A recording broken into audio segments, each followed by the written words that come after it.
caso vocês queiram, se chegar um pouquinho mais à frente, fique à vontade, tá? Já que estamos num número bem reduzido,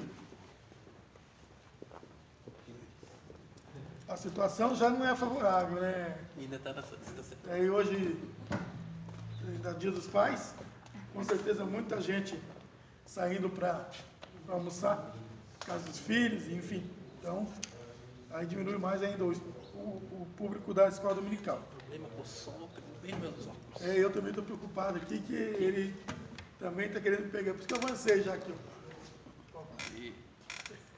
Mas eu vou me adaptar aqui, vamos adaptar.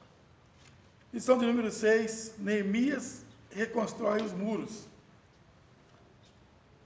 Na medida que a gente vai começando a se inteirar e estudar a lição, o Espírito Santo ele vai nos orientando. É interessante que você começa tendo uma visão e termina com outra, né, daquilo que você está estudando.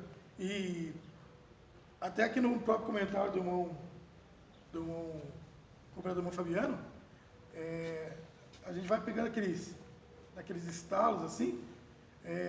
Uma coisa que ele deixou bem frisado aqui, que é sobre, obviamente, né, não sendo redundante, mas a reconstrução dos muros, né? Ou seja, a reconstrução de uma obra, tanto na primeira etapa, quando Esdras ele volta para Jerusalém e vai cuidar da reconstrução do templo, né? Primeiramente, Deus ele moveu Esdras, tocou em Esdras e em todo o povo o quê? Para que reconstruísse o templo, né? O templo. A gente vai aprendendo, tirando as lições espirituais, né? Da lição. A gente vai tirando lições espirituais. Por que primeiro a reconstrução do templo? O que seria de maior importância para nós, irmão Cleto e Manildo, que a nossa comunhão com Deus? É justamente buscar a comunhão com Deus no templo, né? Justamente.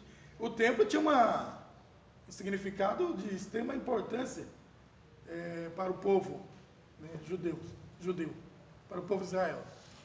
Se a gente for voltar um pouquinho atrás e pegar lá quando Salomão construiu o templo e na dedicação do templo, quando ele consagrou o templo, nós vamos ver que o que Salomão, né, Deus disse a Salomão acerca da representação do templo para o povo, que em resumo de tudo, né, ali se o povo, as orações que o povo fizessem ali, ou fizessem voltadas para aquele templo, para o templo, Deus ele ouviria. E o templo é lugar de prestar sacrifício, lugar de prestar adoração, lugar de prestar culto. Então, é interessante a gente ver que por que Deus começou pelo templo. E, obviamente, não ficou no templo. Aí vem a segunda parte da reconstrução, os muros de Jerusalém, né? Os muros, qual era a importância dos muros dentro do contexto? Nós bem sabemos que os muros das cidades antigas, elas serviam tanto para defesa, tanto para limites das cidades, eram lugares onde pessoas residiam também, enfim, era ampla, né, a utilização e a necessidade e a finalidade dos muros. Então era necessário realmente que o muros fosse também reconstruído. E obviamente, com os muros reconstruídos, com o templo, vamos dizer assim, tendo a sua devida proteção, certamente o povo tinha mais segurança em estar adorando a Deus, em estar prestando o seu culto a Deus, em estar realizando ali as ofertas, os sacrifícios, tudo que a lei pedia, né, que a lei orientava, que a lei determinava que fosse realizado, né, dentro do templo. Então, para essa segunda fase, Deus levanta quem? Neemias. Um homem chamado Neemias. Ele toma conhecimento da situação, é notificado a ele por parte de um dos seus irmãos, como estava a situação ali na cidade de Jerusalém, com os muros ainda fendidos, enfim, o povo exposto, e por que não, o templo ainda também exposto, né, a ataques do inimigo, dos inimigos que estavam em volta deles ali, que não pretendiam, não queriam que eles voltassem à normalidade da sua vida, né, a normalidade da sua vida. Não vamos contextualizar com a situação da época aqui, mas nós parece que estamos voltando, precisando, vamos passar por uma fase, né, de reconstrução de algumas coisas, né? É verdade. De reconstrução de algumas situações, né? Certamente algumas diretrizes vai ser diferente para a igreja agora. Voltar ao primeiro amor, né? Justamente. Né? Muitas coisas vão precisar ser reconstruídas, né? Em contexto de igreja, em contexto de fé, em contexto de liturgia de culto, enfim, né? Vamos deixar isso para mais adiante.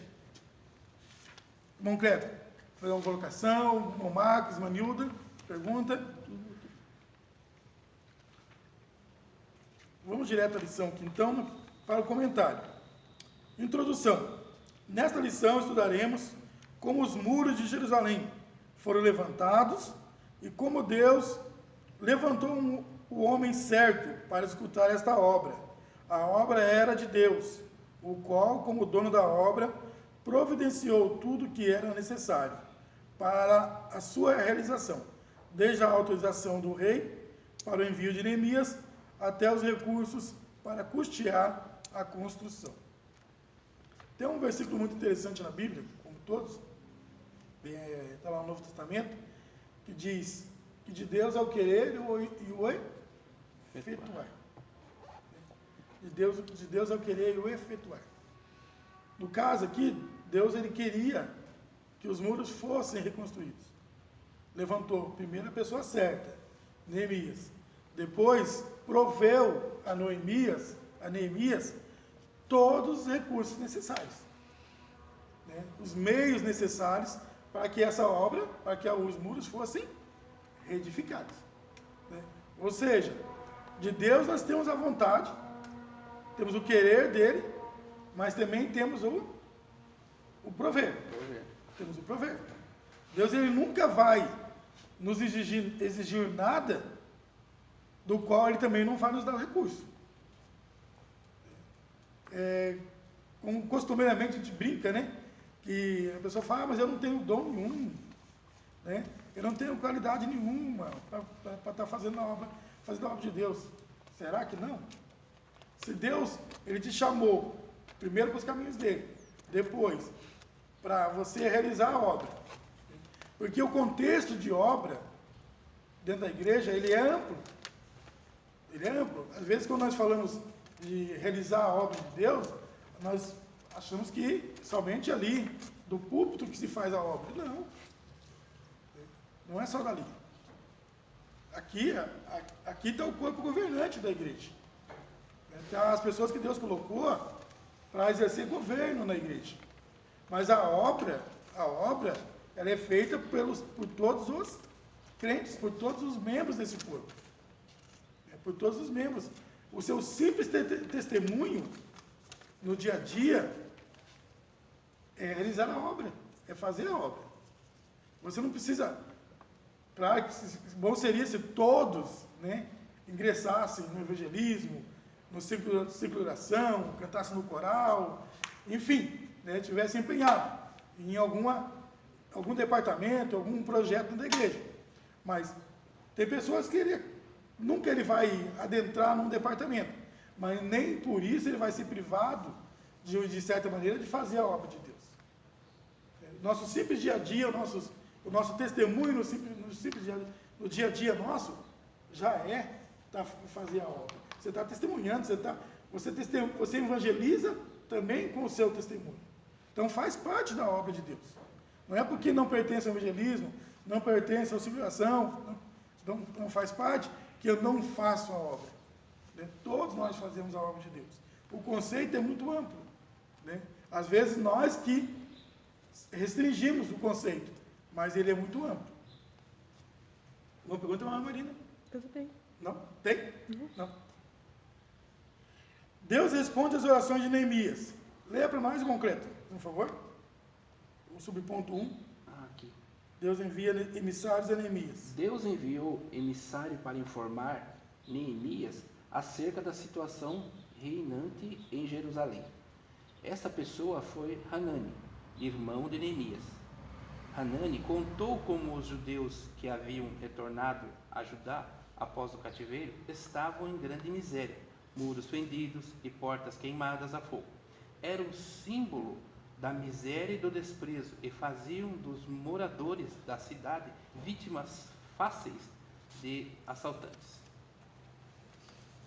Primeiramente, Neemias, ele toma conhecimento, através do seu irmão, da situação, né, do povo. Como estava a situação daqueles que tinham já retornado, né, do cativeiro. Já, vamos dizer, já tinham sido repatriados novamente. Cerca de 50 mil judeus. Cerca de 50 mil judeus. E os que já aqueles que ficaram em Jerusalém, que não foram levados para o cativeiro, também estavam numa situação de miserabilidade. Estavam expostos, né? Estavam expostos aos ataques dos inimigos ali, a serem roubados, e, acima de tudo ainda, os muros estavam fendidos. Com os muros ainda derribados, sem serem devidamente reconstruídos, isso expunha o povo ao quê? Perigo. Ao perigo. Ao perigo. Veja aquilo que eu comentei no começo. Uma das finalidades do muro era de proteger. Né? Tem uma passagem que Salmos que fala que assim como estão os montes, né? Assim, falando acerca dos muros de Jerusalém, também, que os montes de Israel, eles servem o quê? De proteção. Né? Os montes são barreiras naturais contra a entrada de inimigos e tudo mais. E os muros servem também a mesma finalidade. A mesma finalidade de proteção, né? De proteger. Nós temos aqui os nossos muros, né? Modernos, grades, né? Isso nos traz uma segurança. Né? Isso nos traz segurança. Mostra, né, para as pessoas, opa, existe um limite. Daqui para dentro é propriedade de alguém. Eu não posso adentrar sem a devida autorização, né? Porque eu vou estar invadindo isso aqui e posso ser penalizado por isso. E a mesma coisa ali os muros. Com os muros derribados, o povo estava em total condição de exposição, correndo em total condição de perigo. Então, a necessidade de que os muros fossem levantados. E o irmão aqui de Neemias, Hanani, ele traz essa notícia, ele dá um diagnóstico, né, um panorama do que estava acontecendo ali acerca dos muros da cidade. Subponto 2. Neemias angustiado, jejua e ora. Lê para nós, irmão Marcos. Deus despertou em Neemias uma profunda angústia pela situação de seu povo, que morava em Judá. Neemias começou a jejuar e a orar. A oração inicial de Neemias está registrada em Neemias. Iniciou seu período de oração no mês de Quisleu.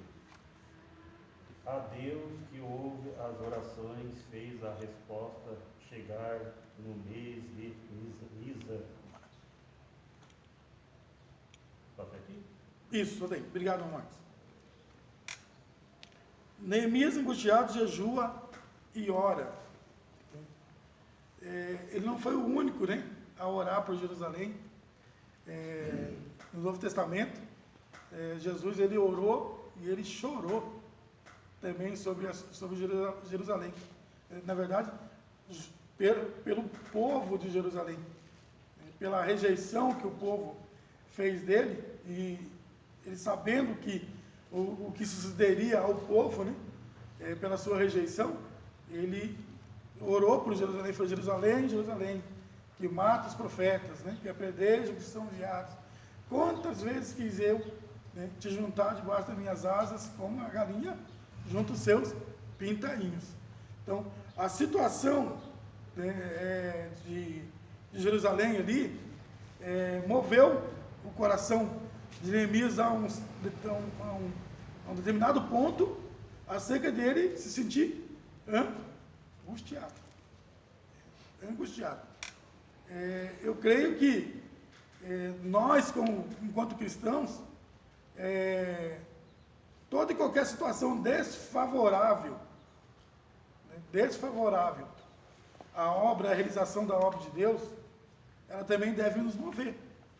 A gente não pode se aquietar e achar que o tempo é quem vai resolver a situação. Né? O tempo não vai passar, né? As estimativas aí que mais 2 meses, 1 mês, né? Trazendo para o contexto atual. Trazendo para o nosso contexto atual. Que um mês ou 2 meses a mais, que o tempo vai ser senhor da situação e vai resolver. Não. Enquanto crentes, enquanto cristãos, toda e qualquer situação desfavorável deve ser objeto da nossa oração. Né? Orarmos incessantemente e falar com Deus: Senhor, até quando? Né? Até quando o Senhor vai permitir, né, que a tua igreja esteja passando por essa situação? Até quando eu vou ter que ficar em casa sem poder, né, ir ao templo te adorar também, no templo, né? Porque adorar a Deus não é somente no templo, né? Começa em casa, mas o templo, ele tem uma representatividade na nossa vida de extrema importância. E comunhão com os irmãos. Comunhão com os irmãos, enfim, né? Você está enganjado no desenrolar, desenvolvimento da obra de Deus, né? Cotidianamente, como nós vimos, né, até então, cultos, ensaios, evangelismo, e faz aqui, faz uma coisa ali, enfim. Né? Mas, Ronaldo, a impressão que nos dá, a gente vê a igreja com tão pouca gente, dá a impressão que nós estamos começando do zero, que essa igreja é uma igreja nova e que com o decorrer do tempo ela vai se encher. Dá a impressão que nós estamos tendo aquela visão de que nós temos que evangelizar, só que agora ao contrário, nós estamos orando para que Deus afaste essa doença, para que os irmãos possam voltar para a igreja. Possamos retornar à normalidade. Né? Possamos retornar à normalidade das nossas atividades, né? Em termos de igreja. Porém, como Neemias aqui, ele se angustiou, né? Ele foi orar, ele foi jejuar, e a resposta veio em um tempo determinado, nós também temos que orar. Temos que orar. Nos sentir contristados pela situação momentânea a qual nós estamos passando. Nós temos que nos sentir contristados, tocados pela situação momentânea que nós estamos passando. Perguntar: tem alguém feliz com o atual momento? Dessa anormalidade que se abateu, claro, não só sobre a igreja, não é só sobre a igreja, sobre muitas outras instituições e organizações, enfim, mas no tocante à igreja, eu não estou feliz. Tá bom, né? Temos ainda uma certa liberdade de estar vindo ao templo, mas a plena liberdade não temos. Então, precisa ser objeto das nossas orações, da oração da igreja. Senhor, né, entra com as tuas providências. Né? Assim como na reconstrução dos muros, Deus levantou uma pessoa certa, um líder, Ele também pode levantar um líder nesse momento e estar orientando a igreja nesse retorno, né, nessa necessidade de retornar à sua normalidade. Irmão Adilson, queria fazer uma colocação? Isso queria saltar o seguinte, que nesse momento que nós estamos vivendo, né, não é hora de pessoas desanimarem, Não. se colocar na presença do Senhor em oração.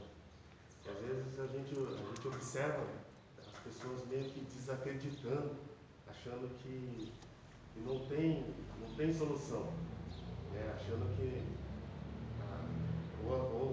ou a solução está muito distante, ou a solução não vai vir. Com isso, muitas pessoas desacreditam, desanimam de se colocar, se prostrar de joelhos e orar e clamar ao Senhor. E muito pelo contrário, diante nessa situação que a igreja, o povo de Deus, aí sim que eles têm que se colocar ainda mais na presença do Senhor, sabendo que Deus é poderoso. Sim. Para fazer isso, o que eles estão pedindo, e fazer ainda mais do que eles imaginam, né? O que eu percebo, irmão Ronaldo, que quando a gente vê nas escrituras sagradas, quando a gente lê lá histórias, e o povo se corrompeu, e o povo desanimou, e o povo desistiu. Às vezes a gente olha assim e pensa, poxa, mas esse povo, né, por que eles desistiram, por que eles desanimaram, por que aconteceu isso, aconteceu aquilo, tinha os profetas, tinha isso, tinha aquilo. E hoje eu vejo assim que nós estamos numa situação em que muitas pessoas estão desanimando. E hoje nós não temos a graça, não temos o sangue de Cristo que nos lava, nos redime, e as pessoas parecem que estão desistindo, algumas estão desanimando, tem pessoas até retrocedendo. Sim. Tem pessoas voltando a pescar peixe, voltando à antiga função de pescador. Para estender as redes. Em resumo. Irmãos, em termos de obra de Deus, tanto a sua edificação, quanto, vamos colocar aqui, a sua reedificação, a sua reestruturação, ela sempre vai sofrer obstáculos. Nós bem sabemos que as portas do inferno não prevalecerão contra a igreja do Senhor. Mas isso não quer dizer que nós não vamos enfrentar dificuldades, que nós não vamos encontrar empecilhos para a realização da obra de Deus. Então, a igreja, ela enfrenta, né, obstáculos imposto pelo inimigo da nossa alma, imposto pelos homens, desde o seu surgimento. Desde o seu surgimento. Na construção do templo foi assim, obviamente. Na reedificação do templo, como estamos estudando aqui, também foi assim. A única coisa, o único diferencial que na reconstrução do templo, a situação em Jerusalém era de paz. Davi havia guerreado as guerras do Senhor, havia vencido todos os seus inimigos em volta, havia conquistado territórios que o povo deveria ter conquistado quando adentrou em Canaã, e isso esse cenário proporcionou a Salomão, esse cenário de paz, que ele construísse o templo com segurança. Ele não houve empecilhos ali, não houve levantamento de dificuldades, porque havia um cenário de paz. Mas agora, na reconstrução do templo, esse cenário já não existia mais.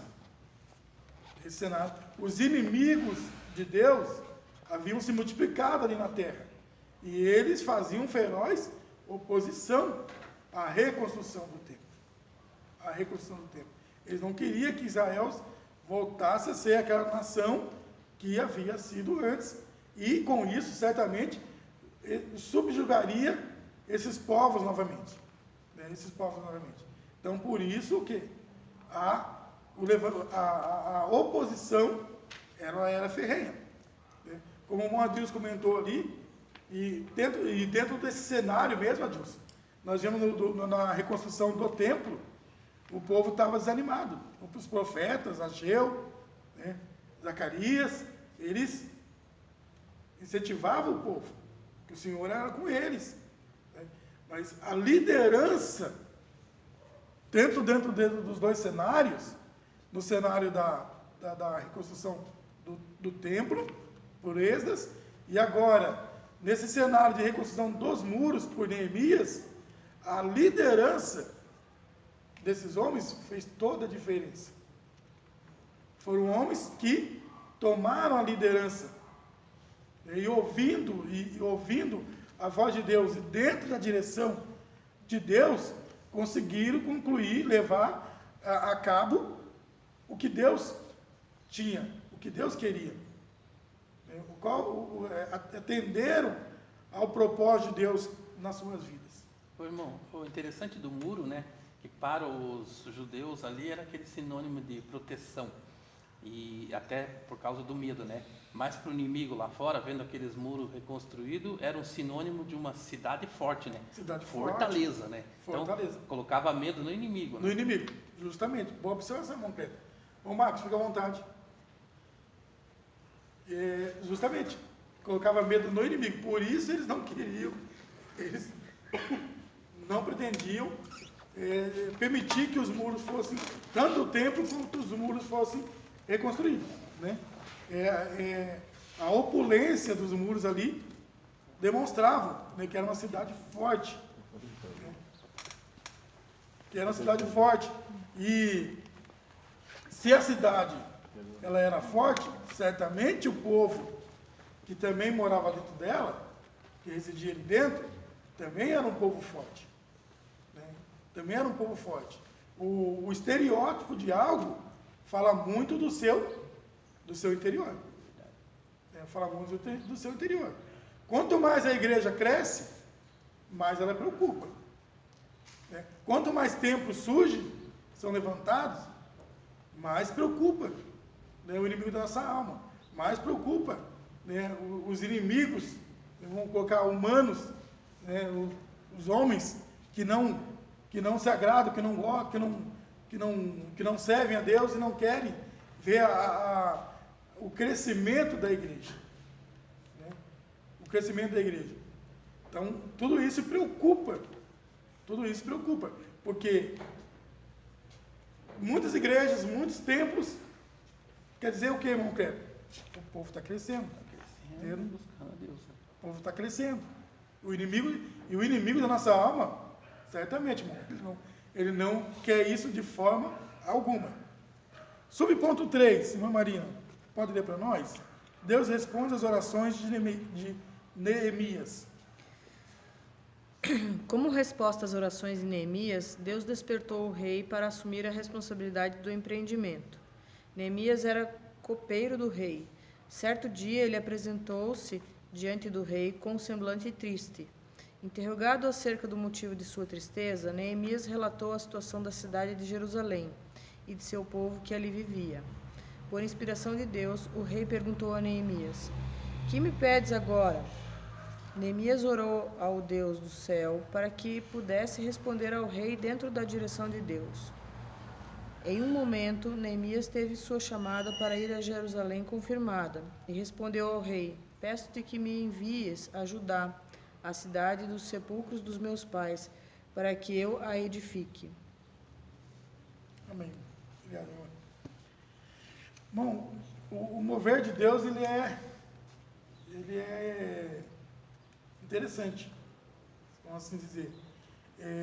Mesmo Neemias tendo conhecimento de toda essa situação, primeiramente ele vai orar, ele vai jejuar, ele se contristou, ele ficou angustiado, mas ele estava debaixo de uma autoridade, que era o rei. Então ele não podia deliberar, ir a Jerusalém, voltar a Jerusalém por conta própria. Ele precisava de uma ordem expressa do rei, de uma autorização expressa do rei, para que então ele voltasse a Jerusalém e pudesse reedificar os muros novamente. E como narra aqui a lição e o próprio texto, ele nunca esteve triste diante do rei. Ele nunca esteve triste diante do rei. Mas, todavia, ele precisava de uma ordem expressa do rei.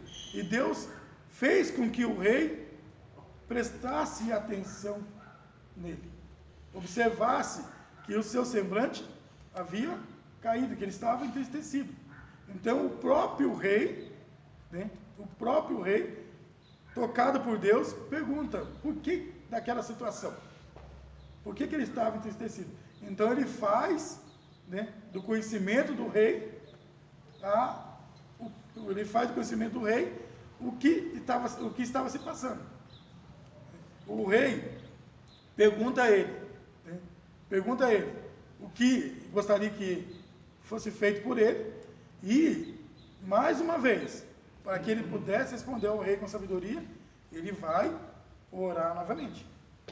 Ele vai orar novamente para dirigir um pedido ao rei, certo? Um pedido que realmente pudesse causar no coração do rei a liberação para que ele voltasse a Jerusalém. E foi o que sucedeu. Concreto? Irmão, a impressão que dá ali, porque assim nos dá a lição, né? A impressão que ele faz aquela oração espiritual que nós fazemos, Senhor, abençoa ali, e a ousadia dele, né? Ele ali não parou, ele fez os reclames para que o rei entendesse o que estava acontecendo, e no pedido ele já pediu um monte de coisa, né? Senhor, ele que não foi uma única coisa, quero ir a Jerusalém, ele já pediu tudo. Ele já coloca um pacote de necessidades ali, vamos assim dizer, de coisas que ele precisaria, né? De coisas que ele precisaria para tocar a reconstrução do templo, tanto o muro como madeira para as portas, enfim, nós vamos ver um pouquinho mais aqui. Bem observado, concreto. Ele já, no pacote, né, ele já, bom, eu digo sempre, o trabalho de você dobrar o joelho e você, vamos colocar um contexto bem simples, pedir 1 quilo de arroz, eu pedi 5, é o mesmo. Né? Então, já que eu vou precisar dos 5, vou pedir os 5. Vamos fazer um exemplo bem comunzão assim, né? Vamos colocar bem esdrúxulo, vamos dizer. Mas o trabalho é o mesmo. O trabalho de você dirigir uma oração a Deus por algo e por mais algo é o mesmo. Então peça, né? Peça mesmo. A gente não pode ficar comedido diante de Deus, constrangido de Deus, de colocar nossas reais necessidades, né? Eu, abrindo um parênteses aqui, irmão, eu já orei até por troca dos móveis da minha casa. Já. E Deus ouviu, meu Ronaldo? Ouviu?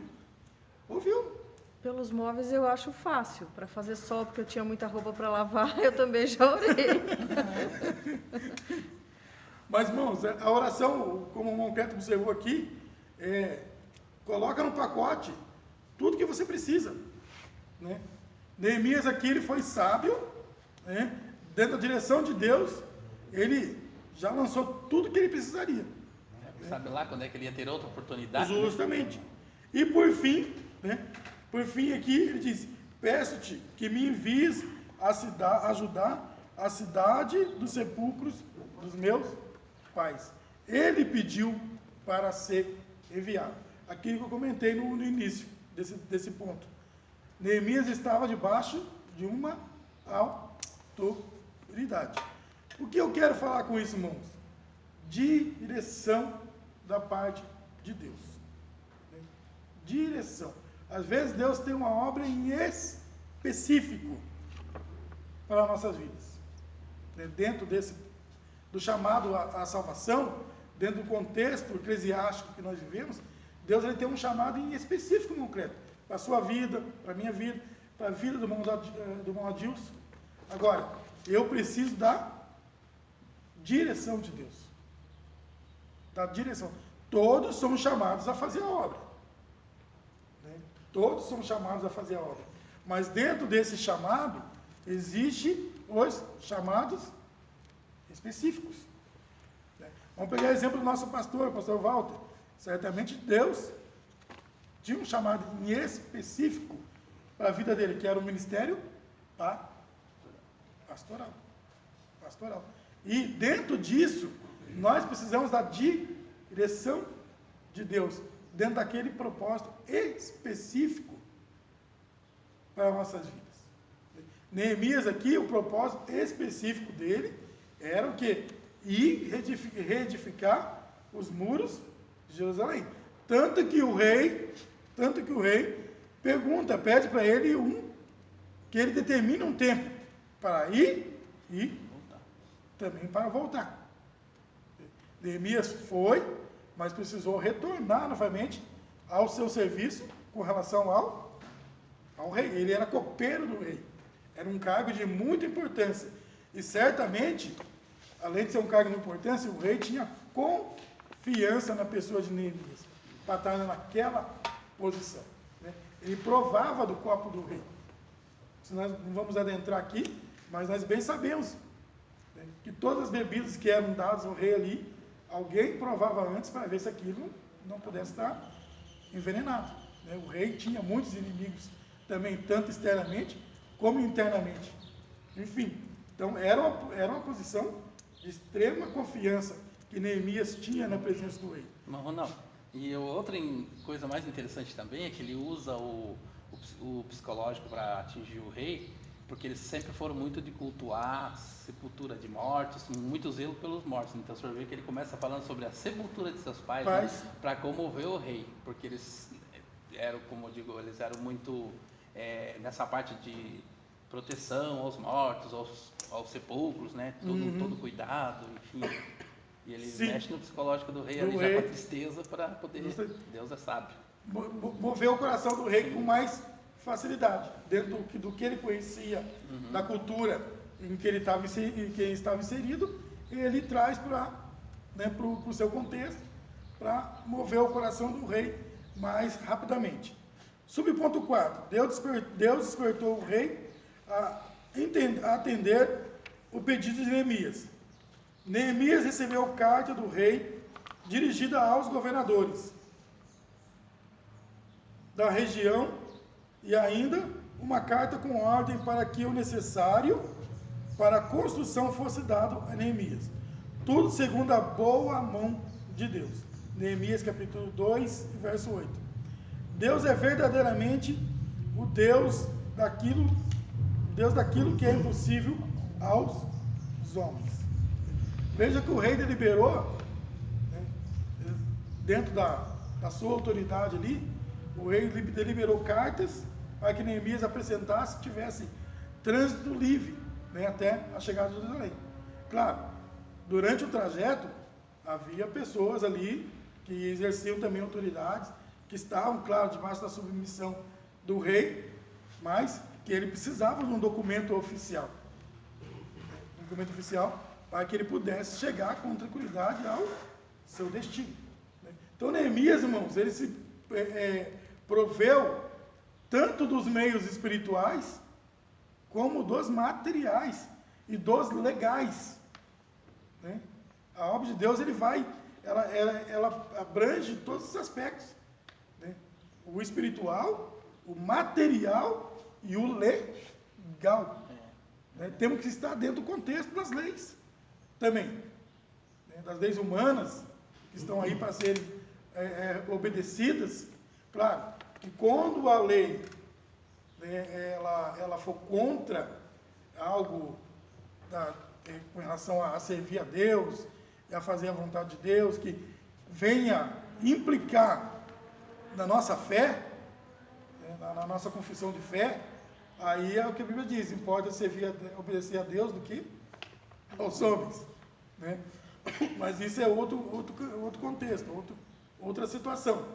Mas Neemias, ele se proveu. Primeiro, da questão espiritual, orou, jejuou. Né? Depois, da questão material, recursos. E, por último, da condição legal, para que ele tivesse trânsito livre até chegar a Jerusalém. Cooperador Mano Fabiano, alguma colocação? Alguma observação? Subponto 2, tópico 2. Neemias chega a Jerusalém. Manilda, pode ler para nós o subponto 1? Neemias faz levantamento da real situação dos muros. Saiu à noite na companhia de poucos homens. sem dizer a ninguém qual era seu objetivo em Jerusalém. Também continua? Pode ler o subponto 2 também, irmã.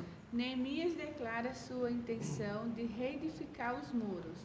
Tendo-se inteirado da verdadeira situação dos muros de Jerusalém, Neemias convocou os judeus, os nobres, os magistrados e todos os que faziam a obra, a juntos reedificarem os muros, para que não mais estivessem ao povo, declarando-lhe como a mão de Deus lhe fora favorável, como também as palavras do rei. Então disseram todos: levantemo-nos e edifiquemos, e esforçaram as suas mãos para o bem. Amém. Obrigado, irmã Júlia. Pontos importantes aqui, irmãos, desse tópico, do segundo tópico. Neemias faz levantamento da real situação. Você começar algo, ou pretender fazer algo, sem você conhecer a real situação, é o primeiro passo para que a coisa dê errado. Sem planejamento, sem conhecimento,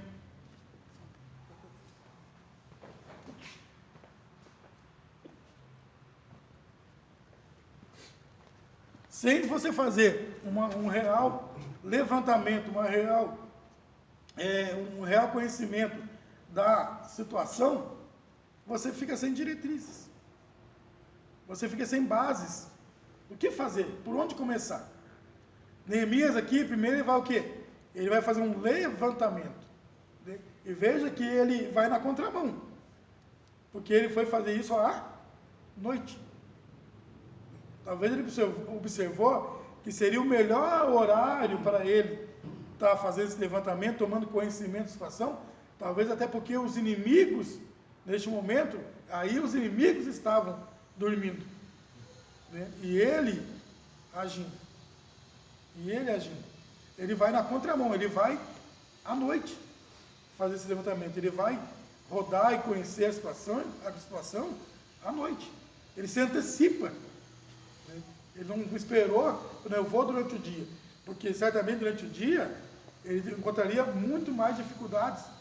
Porque os inimigos né, estariam conhecendo a sua real intenção, o seu real propósito, que é de levantar, de edificar os muros. Certamente tomaram conhecimento depois, mas pela sua tática de sair à noite conhecer, ele se antecipa. Né? Ele se antecipa, toma conhecimento e após tomar conhecimento ele conclama, ele chama o povo, reúne todo o povo e apresenta a sua real intenção, que era de reedificar o muro. Os irmãos lembram que eu comentei aqui que tanto na reconstrução do templo, por Esdras, agora, e agora na reconstrução dos muros, a liderança, né, a visão que o líder, ele passa, né, o conhecimento que o líder tem da situação, ela faz toda a diferença no processo da realização. Isso fez toda a diferença. Esse levantamento, esse conhecimento que Neemias ele tomou, a real situação, que ele já vem sabendo de todos. Primeiro, através do seu irmão, ele tem uma visão panorâmica. Hanani, ele passa uma visão panorâmica da situação em Jerusalém. Ele não falou do todo. Ele disse que o povo estava lá, né? Os muros estavam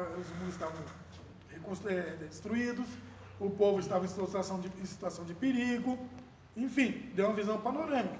Mas agora, quando ele chega em Jerusalém, ele vai conhecer os detalhes, ele vai fazer um levantamento dos detalhes. Tendo conhecimento dos detalhes, ele consegue uma definição do seu plano de ação. Mas agora ele partiu a fazer a obra sozinho, ou saiu deliberando ordens a ermo? Não. ele conclama o povo, ele chama o povo, faz do conhecimento do povo e apresenta a sua real intenção, que era o quê? De reedificar os muros. E o povo, numa só voz, diz o quê? Levantemo-nos e edifiquemos e esforçam as suas mãos para o bem. Ele moveu o coração do povo, a continuar a obra da reedificação dos muros, a realizar a obra da reedificação dos muros. A liderança, irmãos, ela faz toda a diferença. Tem um ditado, que quando o líder senta, os liderados deitam. Tem um ditado popular que diz que quando o líder senta, os liderados deitam. Imagina quando o líder está em pé. Os liderados já estão sentados. Ou seja, a liderança, ela faz toda a diferença. Ela faz toda a diferença. Tópico 3. Ronaldo, Pode falar, irmão. antes de fechar aqui, interessante isso que o irmão está falando, a importância da união, né? A liderança, no caso do hoje, a união entre a liderança e a membresia da igreja. Justamente. Para a finalização da obra do Senhor. Infelizmente, a gente tem visto nos últimos tempos aí essa falta de união. Uhum. E como a liderança sofre? A liderança está ali com o plano para ser feito. Com o plano, Não tem essa união, infelizmente sofre. o coração do povo não está junto do líder. Exatamente. A gente vê que tem irmãos, e que no caso que Neemias foi levantado para edificar os muros, ele não era pedreiro, não era mestre de obra, Não. era pedreiro, mas ele se dispôs a fazer a obra, colocou no coração e infelizmente hoje tem muitos que têm essa capacidade de fazer, não faz, e Deus levanta outros para ir lá fazer. Justamente. Aí quem tinha que estar lá fazendo acaba se envergonhando. Uhum. Diz, poxa, eu podia estar lá, podia estar fazendo coisa muito melhor, mas estou aqui. Contribuindo de uma maneira, justamente. Esse ponto aí é muito. O tópico 3 aqui, ele vai entrar nesse campo ainda aí, que o irmão colocou, né? da unidade do povo, né? Que a obra ali, ela foi feita pela totalidade do povo, né? Pela totalidade do povo. Tópico 3, Neemias inicia o levantamento dos muros. Subponto 1, leia para nós, irmão Fabiano, o plano de Neemias. Neemias dividiu a tarefa de construção em partes, tendo cada parte uma porta. Simultaneamente, lado a lado, haveria pessoas encarregadas de levantar o muro ao longo de toda a sua extensão, muitas delas edificando o pedaço do muro que ficava em frente à sua própria casa. Havia também grupos encarregados de levar entulho, trazer material. O coração do povo se inclinou a trabalhar, e logo já era possível notar que os muros cresciam e as rupturas começavam a ser tapadas. Obrigado, irmão Fabiano. Tomado conhecimento, apresentado a sua real intenção ao povo, Neemias agora ele parte aqui para a execução do seu propósito, para a execução da obra, em termos práticos. Em termos práticos. E ele vai determinar aqui, ele vai dividir as tarefas. Ele vai dividir as tarefas. Diz ali o texto que tinha pessoas até para carregar entulhos. Entulhos. Outros retificavam o muro de frente da sua própria casa. Entendeu? Dando ali uma certa comodidade também para quem estava inserido na reedificação do muro, fazendo a obra perto da onde ele próprio morava. Ele vendo a real situação ali, a disposição dele, falou, primeiro eu vou cuidar aqui, né, do Neemias colocou a pessoa, deu o privilégio da pessoa edificar o muro de frente da sua própria casa. Ou seja, ele não precisava se afastar da sua morada, né, e de deixar desprotegido, de repente, a sua família, para realizar a reconstrução do muro. Né? Ou seja, para fazer a obra de Deus, eu não preciso também esquecer da minha família. Eu não preciso deixar a minha família em segundo plano. Eu posso estar edificando junto com a minha família. Né? Deve ser junto com a minha família. Né? Vou fazer a obra, vou realizar a obra, mas também preocupado com a segurança da minha família. Que ela esteja perto de mim. Que ela esteja perto de mim. E ele vai aqui,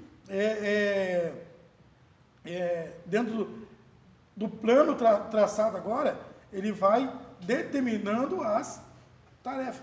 Nem todo mundo fazia todas as coisas. Nem todas as coisas eram feitas por todo mundo.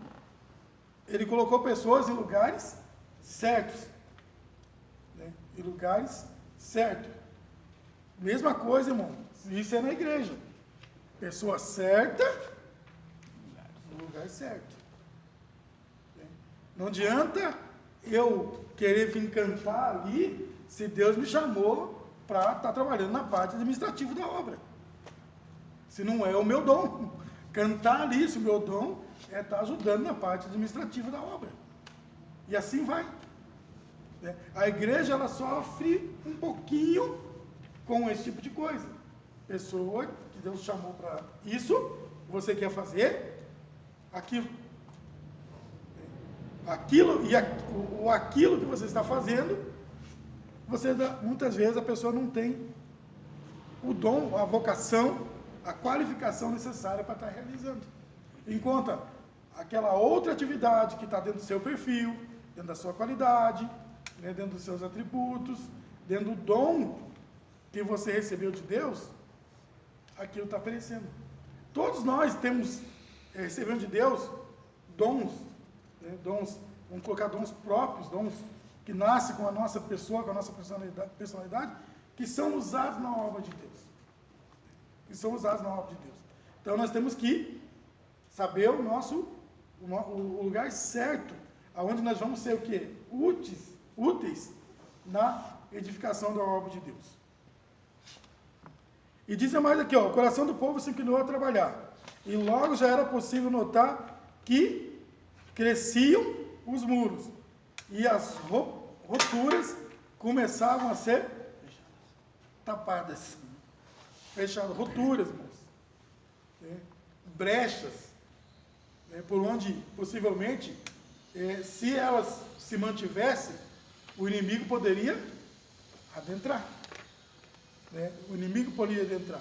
Nessa edificação, nessa realização da obra de Deus, nós, na construção dessa obra que nós realizamos, nós precisamos o quê? Estar coesos. O que nós fazemos, na presença de Deus, precisa ter uma coesão, de maneira que não fique brecha para o inimigo trabalhar em nosso meio. Nós somos um corpo. Nós somos um corpo. Um único corpo aqui dentro da igreja. O que eu faço lá, a partir da secretaria, deve atender toda a igreja. O que é feito aqui no púlpito, o que é feito no coral, o que é feito no evangelismo, tudo deve ter uma coesão. O inimigo não pode encontrar, não. Eu vou ter uma brecha aqui porque o sujeito está fazendo de qualquer maneira, então por aqui eu vou conseguir entrar. Precisa ter coesão. O corpo, a obra, precisa ter coesão, para não deixarmos o que? Brecha para o inimigo entrar. Eu vou fazer da minha maneira. Não vou seguir as orientações de Neemias, não. Imagine se alguém ali pensasse dessa maneira. Eu vou fazer o muro da forma que eu bem entender.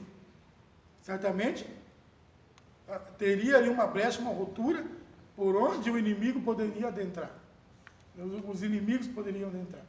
E a mesma coisa aqui na obra de Deus. Eu vou fazer da minha maneira. Não vou seguir a orientação do pastor, não. Ele deliberou assim, mas... eu vou fazer o culto lá de 15 minutos. Daí eu vou para 1 hora. Irmão, é igual... Eu estava lendo a história de Saul com Davi, né? Que Saul foi o primeiro rei. Saul queria fazer do jeito dele. Sim. E não deu certo. E Davi fez segundo a vontade de Deus. E Davi teve mais bênção do que Saul. Você vê, quando a gente quer fazer as coisas do nosso jeito, não dá certo. pode colocar assim, Manilda, Davi, ele era um homem segundo com o coração de Deus. Deus mesmo dá testemunho de Davi, falando que ele fazia, Davi realizava tudo quanto estava no coração de Deus. E Saul, ele foi escolhido por quê? Por Deus ou pelo homem? Ele foi escolhido por Deus, irmão. Foi escolhido Com permissão, por Deus. com permissão, quer dizer, foi escolhido pelos homens, mas com permissão de Deus. Saul, até um determinado ponto da sua trajetória, ele foi um bom rei. Ele levava a cabo o propósito de Deus, o que Deus tinha para a nação de Israel, em termos de guerra, de subjugar inimigos e de alcançar os territórios que estavam prometidos antes do povo entrar em Canaã. Mas chegou a um determinado ponto que ele começou a fazer as coisas segundo a sua vontade, né? Segundo o coração. Ele abandonou a direção de Deus através do profeta Samuel e ele começou a deliberar da forma que ele gostaria de fazer as coisas. Embora ele tenha chegado ao trono, porque o povo queria um rei igual aos povos vizinhos, mas todavia Deus o permitiu. E ele poderia ter alcançado sucesso e êxito e permanência no trono de Israel se ele tivesse levado a cabo a obediência com relação ao que Deus pretendia. E o grande problema dele foi fazer justamente o que não era dele, que era fazer o sacrifício, né? Saiu do ofício dele. Tomou o lugar do sacerdote, justamente. foi onde tudo descambou, né? Ele saiu. Grande exemplo que o senhor está falando agora, Eli. Ele saiu do ofício. O ofício dele era de rei, era de governo, era de estar liderando o exército de Israel nas batalhas. E aí ele vai tomar o lugar de Samuel, né, e prestar sacrifício. Aí Deus manda ele lá matar os midianitas, passar a fio de espada toda a população, inclusive os animais, e ele preserva uma determinada parte, né? Então nós vemos que ele começou a se desviar do propósito de Deus. Subponto 2. A tática de Neemias. Adilson, leia para nós. A tática de Neemias de engajar todos os judeus na obra de edificação do muro é um exemplo muito importante a ser seguido pelas igrejas em seu trabalho de evangelização. Neemias tinha um plano que aproveitava todos os que quisessem trabalhar, designando a cada um a sua função. Assim também o pastor da igreja deve, na direção do Espírito Santo, orientar os crentes a entregarem-se a Deus para realizarem a obra do Senhor. Trabalhar para o Senhor enche o coração dos crentes de grande alegria. Amém. Todos os judeus, enganjar todos os judeus. Neemias, a tática de Neemias era enganjar todos os judeus na obra de edificação do muro. Ou seja, ninguém deveria ficar de fora na reconstrução dos muros. Ou seja, na realização da obra. Prosseguindo a leitura aqui, como o Adilson fez, né, é dever dos pastores, né, da nossa liderança, da nossa liderança, de maneira geral, ter essa sensibilidade, né, e conseguir fazer com que todo o povo seja enganjado na obra de Deus. Encontre para nós Efésios 4:11, concreto. Leia para nós. É papel da liderança, né, da nossa igreja, dos nossos líderes, fazer com que todo o povo enganje, né, esteja enganjado na realização da obra de Deus. É algo fácil de atingir, meus irmãos? Não é. Como o irmão Fabiano colocou, a observação que ele fez. Pessoas que têm talento, que têm dons dons naturais, vamos assim dizer, dons próprios, dons espirituais recebidos de Deus, que poderiam, né, estar ajudando na edificação da obra de Deus, fazendo a obra de Deus, muitas vezes estão sentados, são críticos da própria obra que eles deveriam ajudar, que eles deveriam estar realizando, estar presente, né? E muitas vezes nós preocupamos com inimigos, com os de fora, mas os de dentro também causam dissensão tanto quanto os de fora, porque se cada um aqui deliberar fazer o que bem entender na igreja, bom, esse corpo ele se integra, vamos assim dizer, ele fica sem rumo. Então por isso que, o meu papel é esse, né? Deus mostrou para o meu pastor, e ele, na direção de Deus, me colocou em tal departamento, então é em tal departamento que eu vou realizar a obra, eu vou ajudar na obra, né? E assim por diante. Eu não posso querer sair daquilo por qual eu fui chamado, da finalidade, para aquilo que eu fui escolhido, que eu fui preparado, que eu fui vocacionado por Deus para fazer. E o engajamento de todo, a união, né? Voltando lá em Gênesis, quando o povo, lá, sob a liderança, fugiu o nome? Moisés? Não. Estou com o nome aqui na mente do... Me ajuda em crédito, fugiu mesmo. Na construção da arca? Não, da Torre de Babel. Da Torre Nimrod.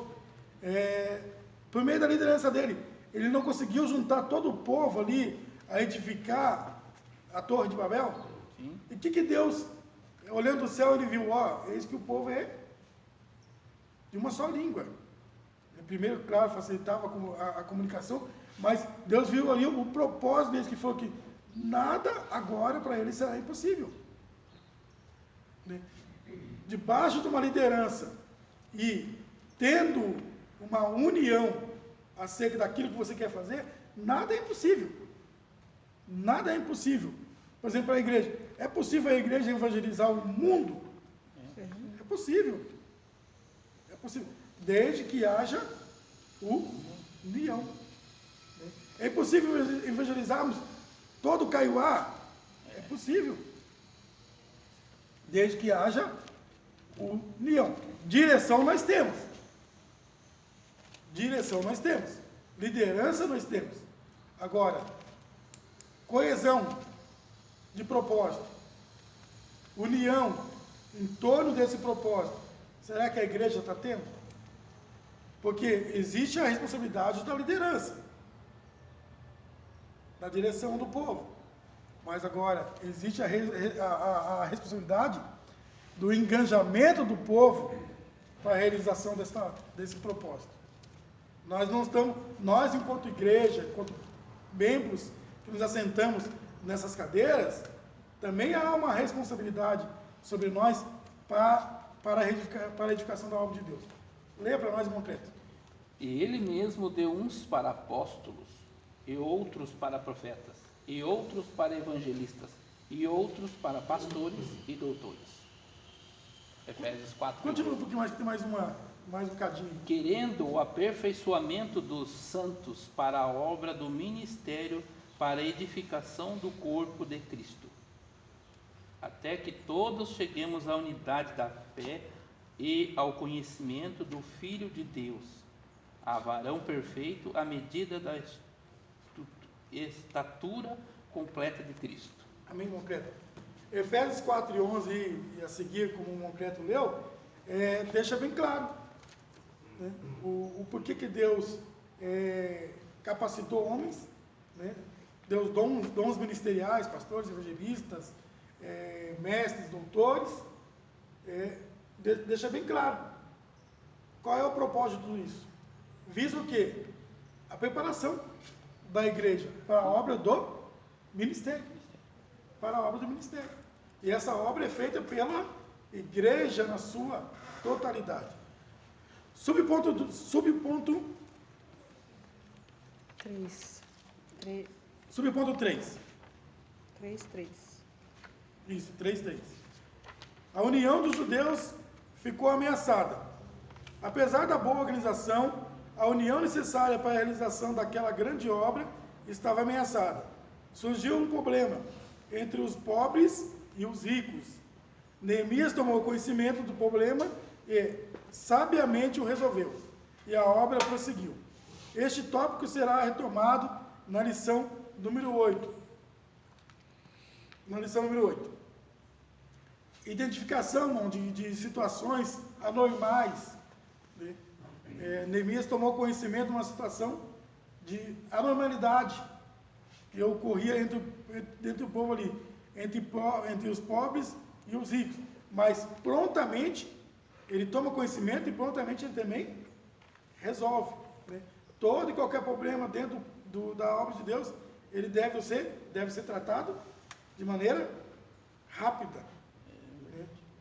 Tomei conhecimento, eu não posso deixar a situação perdurar por muito tempo, porque o prejuízo vai ser de quê?